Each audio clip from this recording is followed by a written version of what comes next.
নামাজের সেজদায় ঝিমানি আসলে কি ওযু ভেঙে যাবে? নামাজের সেজদায় হালকা ঘুম আসলে, পরে হুঁশ আসলে নামাজ চালিয়ে যাবে, নাকি পুনরায় ওযু করে নামাজ পড়তে হবে?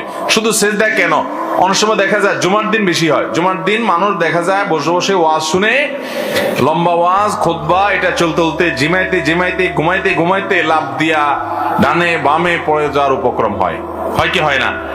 অনেকে একেবারে বড় করে পড়েও যায়।